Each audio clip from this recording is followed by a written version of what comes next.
Hello, everyone. My name is Anna Buchanan. I'm the CEO of the Life Changes Trust, and I would like to thank you for joining me today to look at a recent literature review and qualitative study that considers the topic of dementia and technology.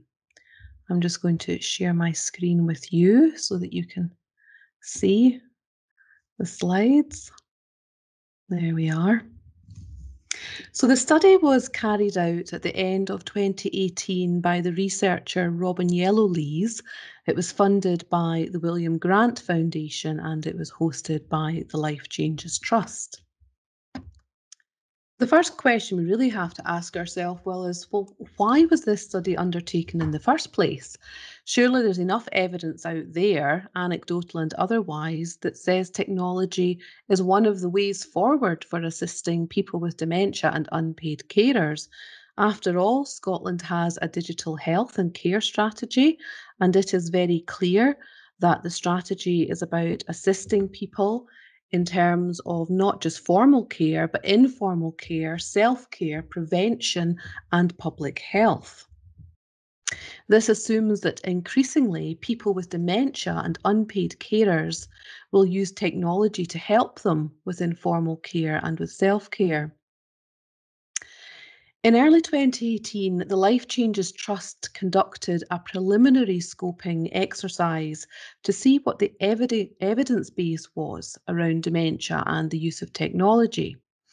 There was some evidence that technology that would assist professionals had been evaluated. For example, technology that helps with the administration of medication or to make sure a person has not left their room or their bed and has not wandered off. But there was a lot less evaluation of technology that enables the independence and confidence of the person living with dementia or the unpaid carer living in the community. The evidence base seemed to focus on medical solutions more than social solutions and treated the person as a patient rather than a citizen with rights and freedoms. Therefore, an important element of this study, funded by the William Grant Foundation, was to better understand the evidence base on the effectiveness of assistive technology for people with dementia and carers living in the community. We know, and many of you will know this, that people with dementia, their families and friends have often reported anecdotally that assistive technology is enhancing their quality of life and their independence, and it is helping carers to care for longer, which means that people with dementia can stay at home for longer, which is where people need to be. Lastly, but really of first importance, this study is about hearing from people with dementia and unpaid carers firsthand about their experiences of using or not using technology and having a record so that others like you and I can draw on that evidence and add to it and use it as a baseline for discussions, for example, today.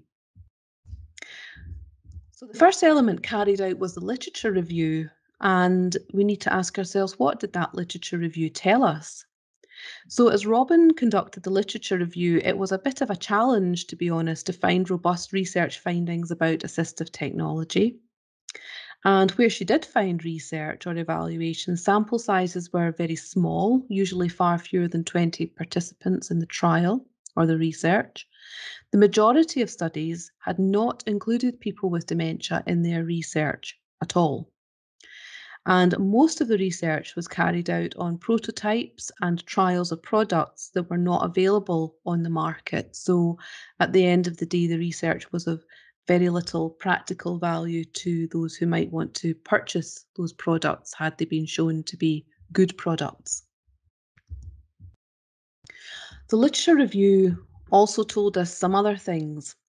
If you read the full report, which is on the Life Changes Trust website, you will see that the literature review found that people with dementia and unpaid carers are largely unaware of how technology can help them.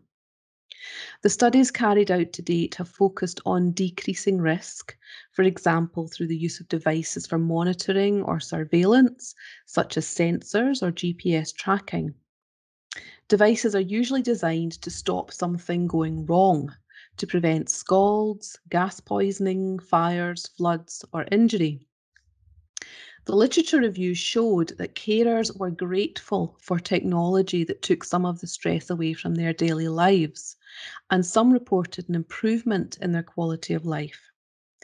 People with dementia found GPS trackers either worn as a lanyard round the neck or as wearable technology such as a watch to be very enabling. This was particularly the case with people with dementia who are still very physically active and who want to be out and about, for example, going on long walks alone. Other findings were that people prefer technology in the home to blend in and not appear to be medicalised. Call blockers were welcomed for reducing the likelihood of someone being scammed, and simple devices that help with orientation, for example, what day is it? What time of day is it? Is it the afternoon? Is it the evening? Is it nighttime? Those things were very reassuring. People also appreciated technology that helped them find things, remember things, or make existing technology, such as phones and TVs, easier to use. On the subject of scams and call blockers, the Life Changes Trust funded work on this with 3 Scottish councils: East Renfrewshire Council, South Ayrshire and Angus. The evaluation findings from that work, which are quite impressive, are on the Life Changes Trust's website. So the focus groups were the second part of the work that Robin carried out. And obviously I'm just giving a brief overview here. For the full report, you need to read that for yourself. So Robin set out to hear directly from people living with dementia and unpaid carers. There were 6 semi-structured focus groups that were conducted in 3 locations across Scotland. An advertisement for participants in the focus groups went out nationwide, but these were the organisations that responded. PCAVs in Perth, Perth and Kinross Association of Voluntary Service, Our Connected Neighbourhoods in Stirling, and Cairtus in Kirkintilloch. In each location, a focus group was conducted with individuals with dementia, and there was also a separate focus group with carers. The study had been advertised broadly as focus groups discussing opinions about assistive technology use. However, participants didn't have to have assistive technology currently in use in order to participate. So there was a selection of people who were using technology and people who weren't. So a selection of just normal people doing normal things. The participants included 13 people living with dementia and 14 unpaid carers ranging in age from 46 to 90. Of those with dementia, 2 individuals were considered to be in the early stages of dementia, 8 in the moderate stages, and 3 in a more advanced or severe stage of dementia. Group members were given some pictures of assistive technology to prompt discussion, although it didn't take too much prompting, and focus groups lasted around 1 hour. Participants were given a gift voucher as a thank you for their contribution. So the groups were asked questions such as, what technology do you use? What is good about it? What is not so good? Why do you think people might not want to use technology? Have you ever decided that a piece of technology is not helpful before trying it? If you tried it and it didn't help, why do you think that is? Is there anything that can be done to make using technology easier? And if people who design technology were to focus on 1 or 2 areas or problems, what should those be? So, what did the focus groups tell us? Well, it transpired that focus group participants were already using quite a range of technology, although they might not have recognised it themselves. So things like community care alarms, call blockers, baby alarms, GPS mobile apps, satellite phones used like a walkie-talkie, drink reminder alarms, so quite a range. Many participants were very open to the use of technology, A key point to note was that participants really benefited from sharing information within the group and hearing about other people's experiences. Now, those of us who worked in the dementia world for quite a while know that that element of peer support is just gold. It's so important to have that exchange of information. There were feelings of eagerness to engage with and find out more about the options available. And this came through in questions that focus group participants asked their fellow focus group participants. They wanted to know how they'd found access to assistive technology. They wanted to know, what did it cost? Was it useful? And there was quite a lot of information exchange. Someone even said to one of the other participants, well, I found it a bit useless, but do you want to have it and try it? So at each focus group, the information exchange was very prominent. A high number of participants said that they felt safer and reassured by the technology they used. And also, they said that their wider family saw the benefits of the technology that was being used. And there was a general recognition that yes, technology can definitely reduce anxiety for all those involved. However, there was also a view that technology can be too complex, particularly in relation to setup and ongoing operation. Sometimes buttons are too small or the device is too sophisticated, especially for someone who is beyond those earlier stages of dementia. One person said it's just far too finicky if you've got arthritis. And someone else said, well, the power switch on that is absolutely tiny. You need a nail to switch the thing off. So this could lead to feelings of frustration or anxiety. But there were three key factors that really came through in terms of engagement with technology.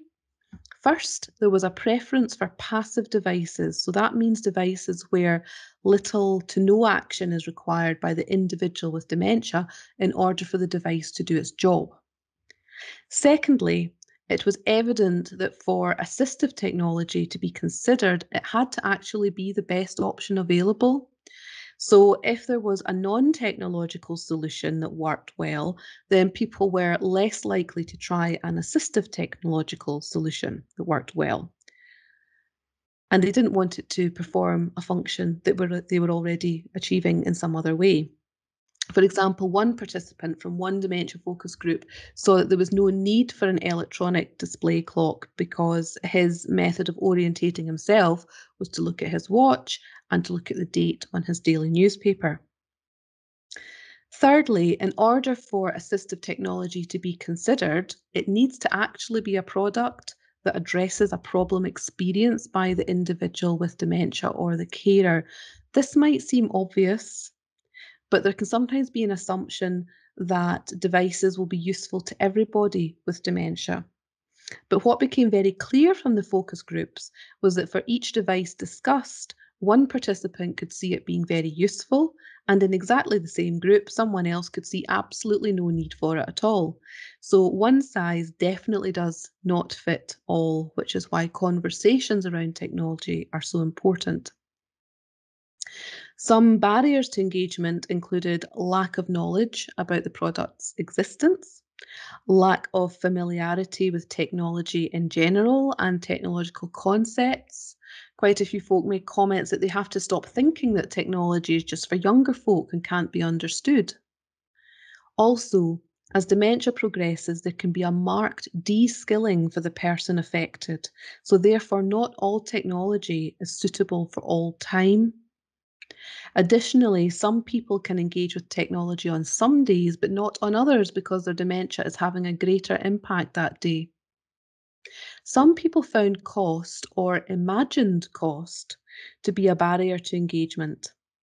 A number of carers said that they don't have time to consider new technology and it could be an extra complication on top of everything else they are dealing with. One or two carers said the person with dementia wouldn't engage with the technology because they were struggling to acknowledge that they had dementia in the first place. So timing for the introduction of new technology is also a crucial factor. When people are asked how to make it easier to use assistive technology, people in the focus group said first and foremost that they need more information in a format that is easy to understand. The information needs to be presented in manageable chunks and at an appropriate pace.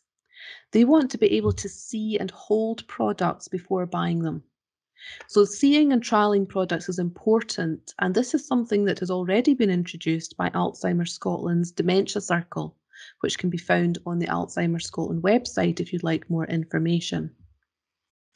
Focus group participants emphasised the need for ongoing support from friends and family and from manufacturers. Many children and grandchildren were given applause at this stage in the focus groups.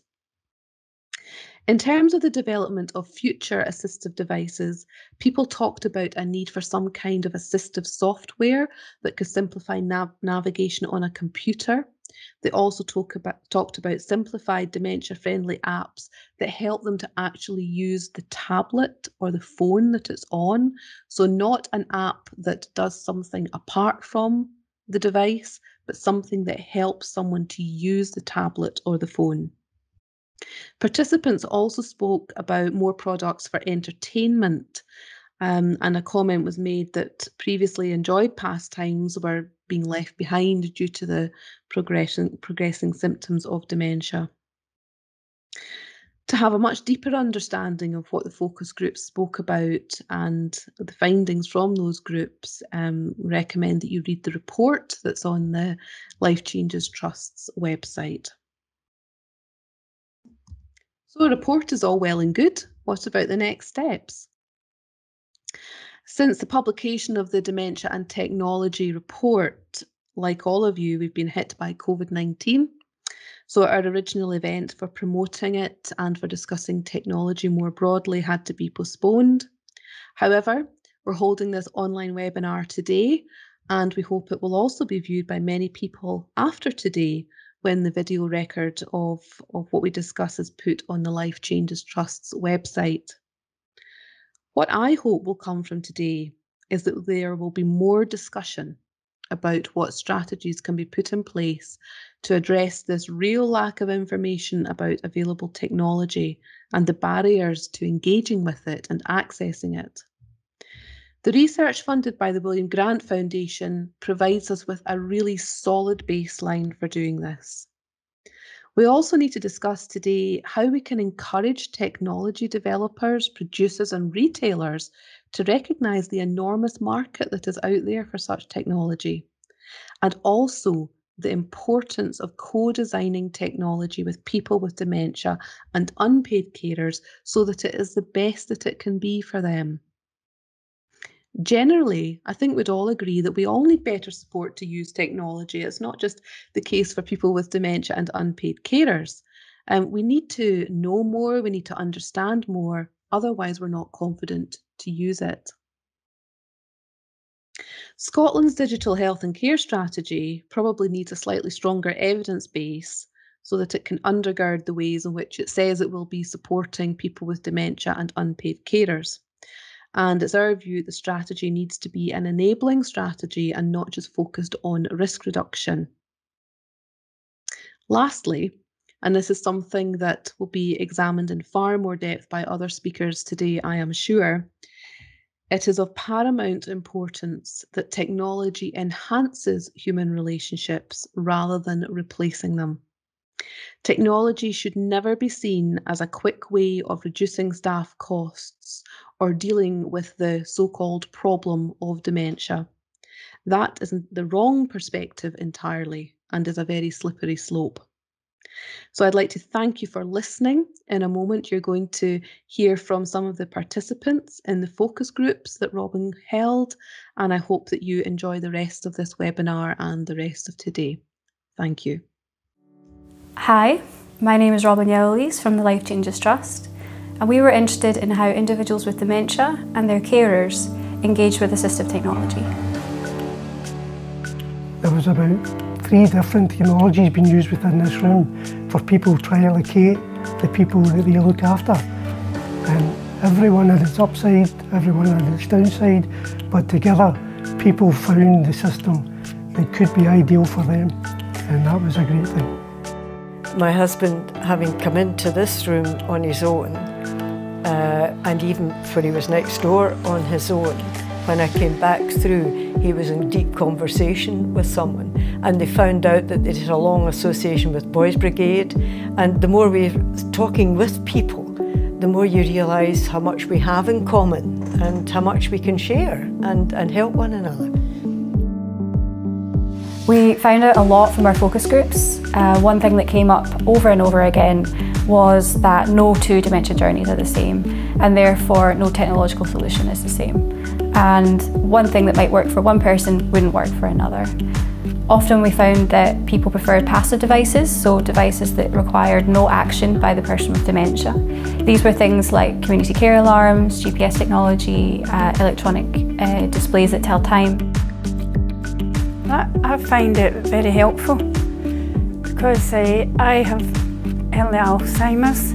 When I came here today, people I hadn't met before, right? And I find it a very, very good thing. You're getting to know gadgets you could use all these different things for Alzheimer's to use. We found several barriers to people taking up assistive technology. These were things like not knowing much about it, being worried about if they could afford it, also worried that they might not have enough time to learn it, and then individuals with dementia being resistant to admitting that they needed an assistive technology device. Participants consistently told us that they wanted to be able to attend workshops and exhibitions where they could pick up and hold products and then perhaps trial them before having to purchase them. They also wanted the instructions for products to be simple and not to be overwhelmed with a large amount of information all at once. There was no feeling of